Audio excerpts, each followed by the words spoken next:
Shout out to the Collaborative Leadership Program. I wasn't going to say anything because it's kind of my pet project, but hands up if you did the program 3 years ago, 2 weeks ago. Yes! Round of applause for our CLP grads. Thank you, Amna. So we've just heard about the initiatives and the investments that will ignite Greater Western Sydney. But is this what our investors are even looking for? To tell us more, I'd like to ask our next panellists to make their way to the stage now for an industry discussion titled A Global Perspective, What Are Our Investors Looking For? On the panel is Costa Alexiou, Chief Executive Officer, PMY Capital, Dr. Aniss Chami, Chief Executive Officer, Vitex Pharmaceuticals, come on up, Bernard Norton, Managing Director, Hitachi Energy, Koichiro Yui, Country Head and General Manager, Sydney SMBC, and Provocateur, Julie Scott, Manager, Sydney Economy, Liverpool City Council. I will just also remind you before Julie takes the mic off me is that we will be using the Slido Q&A during this panel, so hashtag spell check. If you need all the deets again, hit your name tag up. There's a QR code there. Please join me in welcoming our panellists.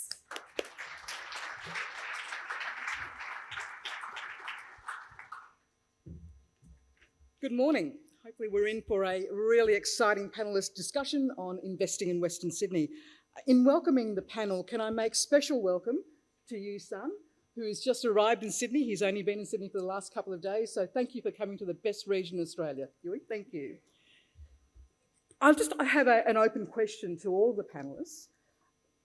The world is a global stage in terms of investment. There's lots of opportunities, there's lots of incentives that have been offered, US, the UK. Why Western Sydney? Bernard, you want to start? Okay, I'll start. Look, I think at the end of the day, Australia's a great place to invest. And our Treasurer just recently said it the best. Western Sydney is the beating heart of Sydney, and Sydney is the beating heart of the Australian economy. And if you look at the transition that Australia is going through from an energy perspective, we're a long way down that path. We're a long way down the path to sustainable energy. And for a company like Hitachi and a company like Hitachi Energy, we're all about sustainability. And the investment that we will make in Western Sydney, the investment that we are making in Western Sydney, is about building that future for the people of Western Sydney, but also for Australia. Australia has a long and storied reputation for innovation. And if you think about it, really, we sit on the cusp of an opportunity to develop the next Wi-Fi. Wi-Fi comes from just down the road here. And so if you harness the opportunity that's there, if you harness the opportunity that the people of Western Sydney bring, you have the opportunity to not only develop Western Sydney, but to also deliver to the globe. You, sir? Hi, good morning. So as Julie explained, I just arrived on this last weekend. And during the weekend, just after arriving in Sydney, I visited Parramatta. So I'd like to understand these cities. So for the past 5 days, I come to this city twice. So from the so that's the reason why I'm afraid why I was invited as a panel. But I'd like to contribute with the kind of the fresh eyes. Then the questions, why Western Sydney? I was involved in the lot for my past career over 10 years. FDI business, foreign direct investment business. I invite a lot of the Japanese corporate to the Asian Pacific areas. So every year we have the over 1,000 request or consultation question. Our local team in Japan received a lot of questions. How can we invest to the India? How can we invest to Singapore? How can we invest to Australia? When we just look at the number of the consultation questions, Australia is small, honestly. But on the other hand, the the amount of the investment per transaction is huge. So in conclusion, the total investment in this beautiful country is significant from the Japan point of view. So it's because there are very good legal framework with the fair judgment and also the diversities and also the good place to live and work. So I think the most important things is that when we look at the developing countries, there are a lot of the greenfield projects to create the cities. But we don't have so much chance to see like these developed country like Australia, beautiful countries, create new cities. So this is a very interesting point for me. Yu-san, thank you. And can I invite you to Liverpool and Penrith? Much better than Parramatta. Okay. Sorry. Costa, Bernard mentioned about Wi-Fi and obviously technology and how important that is, especially for Western Sydney. You're in that market.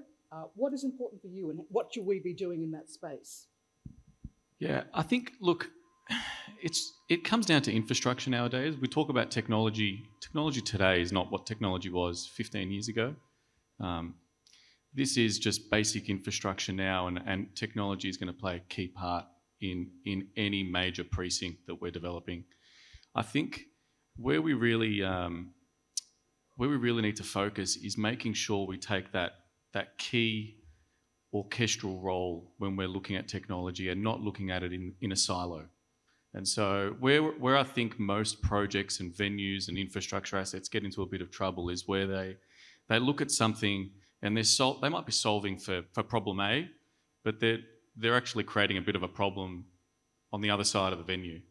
And you're not really creating an operational efficiency. So you need to be taking that global view, and it comes back to it really comes back to, it ties in with the education piece that Rachel, I think the earlier panel was talking about, where we are becoming a little bit too obsessed with specialists in the space. And from a technology perspective, specialising is really important, but you need to have that orchestra, what we call an orchestrator, that can actually look at the entire venue, look at your entire precinct and say, this is where we are going to gain operational efficiencies. This is where Wi-Fi is going to play a key part.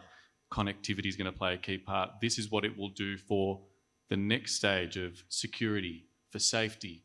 So I think coming back to Western Sydney, there are just so many precincts that are underway. There is so much activity and so much investment coming through this area that we just need to make sure that we're doing it the right way.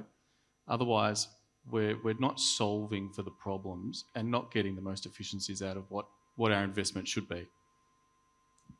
And as a long-term investor in Western Sydney, why stay in Western Sydney? I get asked that a lot. There's a few things. So the first and most important thing for our company, which manufactures a lot of listed medicines for Australia and overseas markets, is the diversity of skills available in Western Sydney. So when we were studying different areas, we weren't able to find a location like Western Sydney that had your forklift driver right up to your highly specialised pharmaceutical chemistry engineer. And we found that very easily in Western Sydney, and we were able to leverage off all those skills to foster our growth. The second thing is the infrastructure going into Western Sydney and being able to be part of the design process has been unprecedented. And I don't think in my lifetime, industry is going to get an opportunity of this magnitude to interact with government and other institutions like universities to really drive what the future is going to look like. I think I will start to get annoyed if I get invited to one more discussion and consultation around how do you think we should master plan this? How do you think we should do this? What does Vitex need? And I do love that question when government is constantly asking, what is it that Vitex needs? I haven't experienced that before. So this is an opportune time for industry to really design what the future could look like for their company, but also industry. Thank you. Got lots of questions coming through, so keep them coming. So I might just throw it out to the panel. How important is skilled immigration for your business, and what do you need government to do on this front?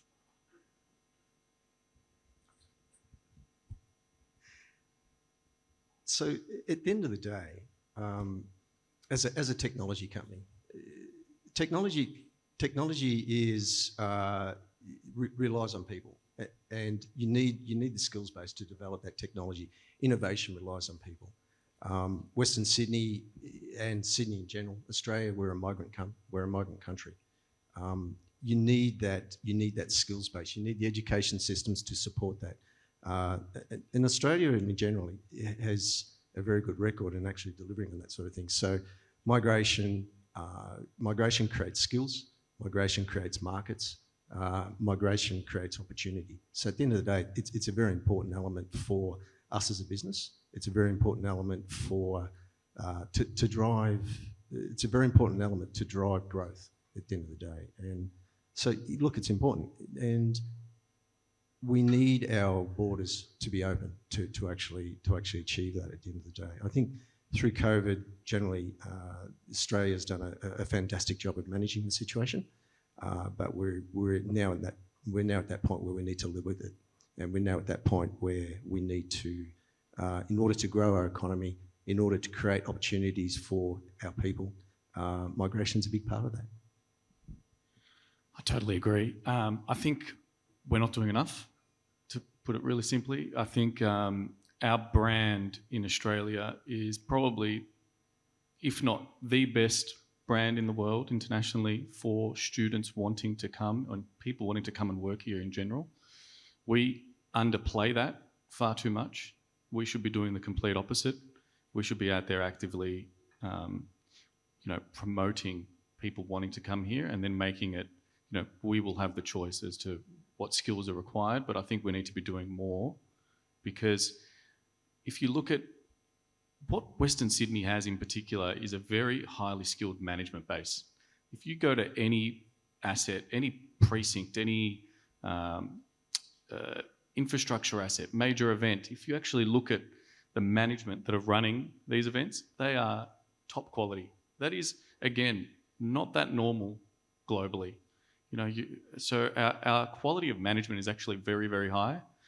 And these managers, the guys from Sydney Motorsport Park are here today, and you'll see them. They are, they have a vision and they're executing. And this is something, again, that's unique globally. These managers need skilled workers underneath them, and we just don't have enough at the moment. So I think we need to address the problem, and talking about the borders opening and that we're going to get there. I just feel that we might be regretting not really turning the screws now in a few years. Annie, would you agree with that? I totally agree. There was a conversation 3 years ago with Commissioner Roberts around the Erythropolis and how we need 200,000 people employed. And I remember I made I was being facetious. I said, I don't think we can produce 200,000 babies, now to have them ready for then. The borders must open. Our business has flourished globally, and to continue that growth, we need access to materials in and exporting products out, and also having a considerable workforce available to us, which at the moment we are restricted. Aniss, a question for you from the audience.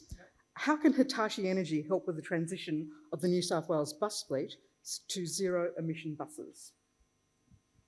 Oh, so Maybe I might Bernard. take that. Sorry, one. Bernard. Is that okay? It almost sounds like a question from one of my team. Well, you might have an opinion about it. So it's interesting, isn't it? As we've moved forward, the energy industry has been I've been in the energy industry for 30 years, and for those entire 30 years, we've spoken about transition. And it feels like in the last 5 or so years, we're actually delivering on that transition. And what you have as a result of that is you have an energy industry that's moving towards sustainability. And we've seen with recent announcements from the New South Wales government and from other state governments that the transportation industry has caught on to the fact that we need to become more sustainable. So at the end of the day, delivering sustainable transportation, delivering sustainable bus fleets is actually about delivering an energy project. So those projects are about do you have the resources to actually deliver on those projects? How can you actually use the infrastructure that you need to build for that new transportation fleet for other revenue streams? And all of these elements are elements that Hitachi Energy can actually help support drive.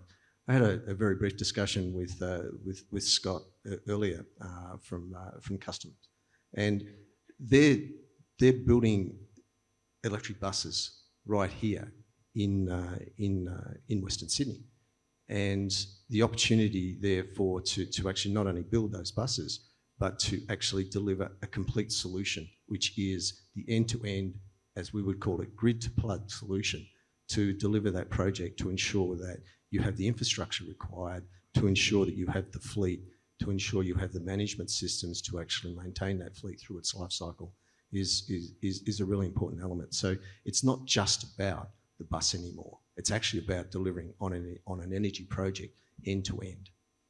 It's 2022. Should we be having blackouts, for instance? Somehow I knew that question was going to come up today. Of course. Look, at the end of the day, it's a really interesting question. And yes, it's 2022 and should we be having blackouts? But the blackouts, if you look at it, let's get it out there at the end of the day. The blackouts aren't about the fact that we're moving to sustainable energy. Okay, the blackouts are about the fact that we have a system that doesn't necessarily have mechanisms that actually drive investment to ensure that you have the backup power there that you need it when you need it. The blackouts are partially about the fact that our existing baseload fleet are no longer economical. The best and cheapest way to actually generate energy today is from renewable energy sources. So it's a complicated picture, and it's interesting. I had a discussion earlier with a colleague, and in a way, it's up to the industry to actually deliver the message, keep the complication out of it. We are transitioning to sustainable energy, and yes, there will be some speed humps along the way, but there's a part for the industry to play in this, and there's a part for government to play in this to ensure that we move towards that, and that we actually have an energy system moving forward that is both sustainable and hopefully doesn't have blackouts. Thank you. Question from Phil Davies from Deloitte. Thank you, Phil. The panel has spoken about the need for more ecosystem thinking. What else do we need to do to present curated options to investors? I'm going to look at you, Costa. It's a good question.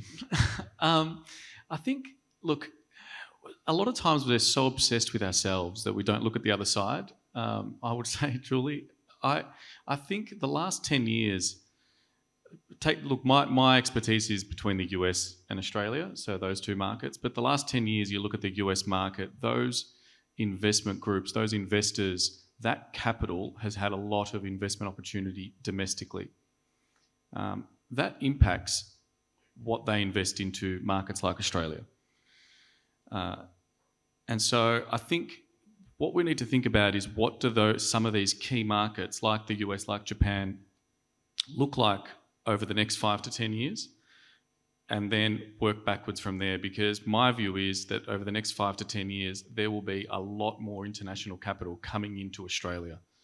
Whereas previously, that capital has sat in mostly their domestic markets or markets that are a lot more geographically close to them. Now, if you speak to most US businesses, in all their research, they will say that Australia, a market like Western Sydney, would tick every single box for them. Demographically, we're aligned, demographically strong, the fundamentals are really strong, culturally very aligned. And so they've talked about it for the last 10 years, but they've not invested. They love talking about it, but they've actually not invested much into Western Sydney, into Australia at all. I see that changing significantly over the next 10 years. I think what we need to do is make sure that we position ourselves to be the receivers of that capital coming in. And so, there's a lot we can do, but there's a lot that we're doing right. The fact that we have a very strong governance framework makes a lot of people very comfortable internationally. I think we do a lot of things really well. I just think we need to be looking at, from an ecosystem perspective, from a what else can we do perspective, from an investment angle. I think it's being open to not just the mega projects, but looking at the smaller projects as well, and showing that, one key element that we find in anything, in building a business, is when you sort of announce a timeline, sticking to a timeline. It's very hard for groups to function around something that is this constant moving schedule and moving beast. And I think once we have these set timelines, if we can really try and stick to them, it will mean that we can invest further into our own teams, our own capital structures, and I think you'll see the investment will become a lot more aggressive into the region. I just wanted to add, I concur with Costa, but I wanted to add, we need to make it conducive for companies to come into Australia and Western Sydney. And what I mean by that is, we're a highly regulated country. Our German colleagues, we buy a lot of raw materials out of Germany. Their government has a task force that specialises in navigating all the red tape.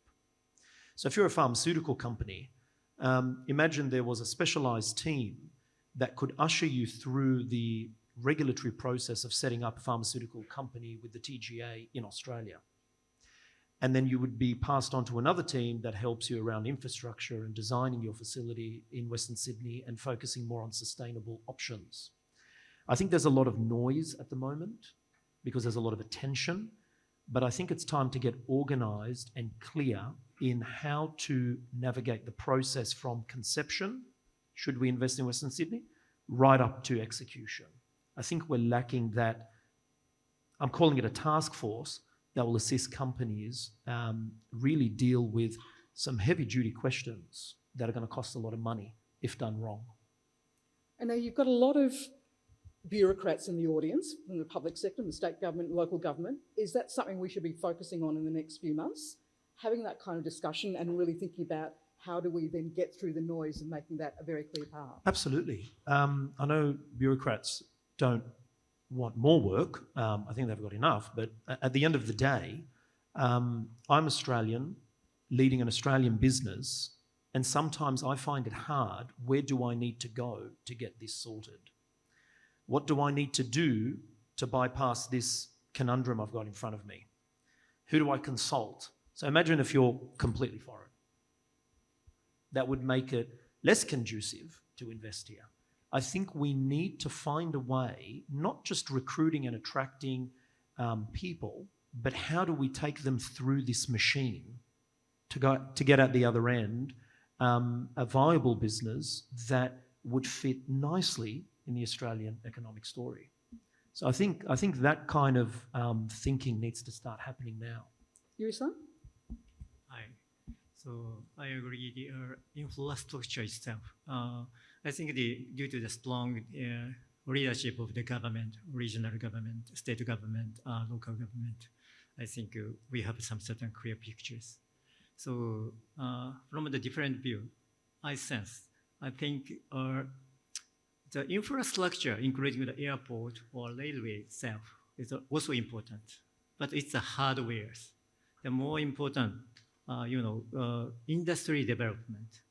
How create the new business, new employees, new jobs. This is also important. I think I'd like to ask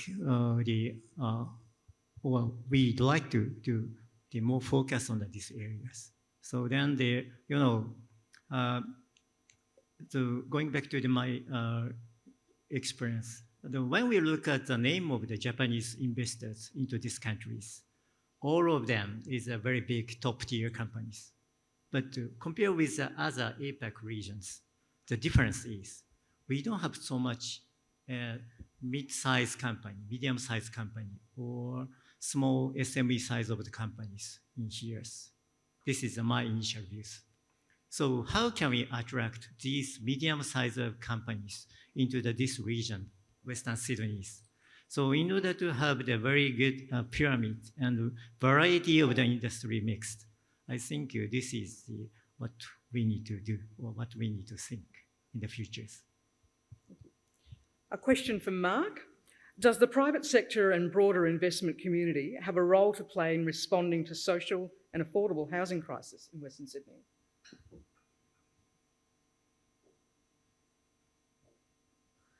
I'll answer it. From a local government perspective, absolutely. Everybody talks about the fact that we've got lack of skills or jobs growth coming through. What's a great incentive for bringing into our various regions within Western Sydney? What are we doing at federal, state and local government levels in terms of really trying to facilitate affordable housing? Isn't that an incentive for skilled people to come into the area? Isn't that a great incentive to be promoting overseas and really open up the markets as we've talked about? So are we in a position to actually then partner with the private sector and do a different type of joint venture, PPP, whatever you want to call it, to really offer up practical solutions? Okay. Thank you. Thank me. Okay. How would investment play a bigger role in developing an increased domestic skilled workforce by partnering with education and training providers? Maybe I'll address that as a starting point. If you look at, if I look at the investment that Hitachi and Hitachi Energy are making in Western Sydney, one of the things we're doing is we're partnering with the state government to build the Koichiro Centre. So the Koichiro Centre will be a collaborative co-creation innovation centre at the end of the day. So, and as part of that, we will make available to the small and medium enterprise organisations that potentially use that centre things like our Lamato platform, so our IoT and products. So access to that support network to actually help create and co-create new ideas and innovate. So that's just one example. Yeah, I think this is huge, this piece, tying in what we do with education, because really it should be quite easy. In our space, we're looking at end-to-end technology solutions across venues or precincts, and being able to take a precinct or a stadium like this and looking around at all the local schools, local TAFEs, and bringing those kids in on an education piece, I think where they're learning on the ground should be very easy to do, and it's required. It actually helps on the investment side too. That we need more hands, and so we've been able to do it in the US a lot easier than here, and I think that's actually a function of their education system being a bit more open to it, but also probably at a lower level in the areas that I'm talking about than in general where education sits within the Australian market. And so these kids don't have the opportunities in the classroom that they might get elsewhere, and so their schools are very open to them helping out at a stadium and actually making that a curriculum. I think it's a great piece that we should be pushing here. It's such a great way for the kids to learn, and what we're finding is on the US side, they want to just stay in the role, so they don't then go to college, or they end up just staying in this technology piece, and they work through once they've graduated. So I think it's definitely another pathway, and I think it's something we should be exploring, promoting, and it really gets the community engaged in what is a development of a precinct or a venue, which is what the original plan usually is. So this is, I think, problem solves all of that. I've been a big proponent of the micro-credential structure by Netom. And the focus of the micro-credential training program to just add a little bit more on top of what a university or TAFE is already providing. I think we are producing exceptional engineers, but are we producing engineers employable by Hitachi? I think we're producing a lot of good pharmacists, good pharmaceutics and pharmaceutical engineers, but are we producing them to get a job where they could flourish at Vitex. I think that's the piece we're lacking. I think there needs to be more engagement with universities by industry to tailor a candidate, a student, or a trainee to the requirements of the industry. Instead of us spending the majority of the time training them for the industry to then allow us to make them productive. So in pharmaceutical manufacturing, that's a 6 to 12 month project. It's practically a degree. So I think we need to start to fuse the final years of tertiary qualifications with industry specifications. Thank you, Ned. In the less than a minute that we have left, is there one key message you'd like to leave for the audience? Yusan, let's start with you. Key message. Key message. So important things. I heard from a jury about in Liverpool. There are 3 campuses of the universities. So I'm very happy to know that because when we create the new city, new town, so creating the infrastructure is a short-term solution, but creating the talent, education is at most important. For example, when I study in Kyoto, and I love Kyoto, and I have a certain commitment. And the city with a lot of the educational system, including university, will definitely create the talent with the new industries. So this is my comment. Thank you. Bernard? I think, for us and for me, there's opportunity. So the opportunity that lies here with the creation of what is effectively a new city in Western Sydney is to co-create a sustainable future for us all, for ourselves and for our future generations. My comment would be, we're in such a unique, strong, fundamental position here in Western Sydney that it would be sad to look back in 10 years and say we didn't take advantage of what was coming, because I just think we need to be ready for what's about to come to this market, and I think it's going to be very, very positive. And we're in a really great spot where there is still so much infrastructure and development that's going on in the area that we've got to get out, from our perspective, the technology solutions right at the front end, and we will see the benefits being reaped over the years. So I just want to make sure we take advantage of the strong position we're in right now, and take advantage of that situation. Prudence is always important, but I think we need to rid ourselves of fear and take that leap forward and be actively part of the design process.